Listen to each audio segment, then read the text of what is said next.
Je m'appelle Michel Wasserman, j'ai été pensionnaire à la maison franco-japonaise. J'ai été aussi directeur de l'Institut de Kyoto pendant la période où on a construit la Villa Kujoyama. J'en ai été d'ailleurs le premier directeur.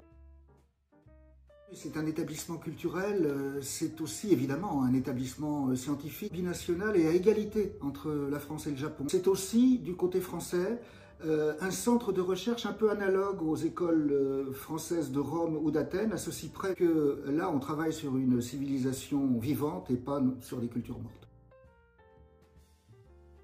C'est un contexte doublement tragique. On est dans les années qui suivent immédiatement la Première Guerre mondiale, mais surtout, évidemment, on est en 1924, c'est-à-dire 6 mois, 1 an après que le Japon, et surtout Tokyo, ait connu un cataclysme démentiel.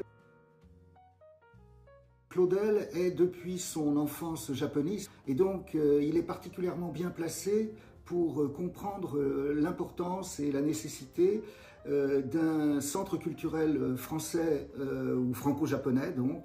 Et par ailleurs, son aura d'ambassadeur poète fait aussi beaucoup pour sensibiliser les partenaires et l'opinion japonaise. Le 14 décembre 1924, c'est celui de l'inauguration officielle de la maison franco-japonaise. Il indique qu'une idée juste finit toujours par l'emporter en dépit de tous les obstacles, et Dieu sait si des obstacles il y en avait eu, à commencer par le cataclysme.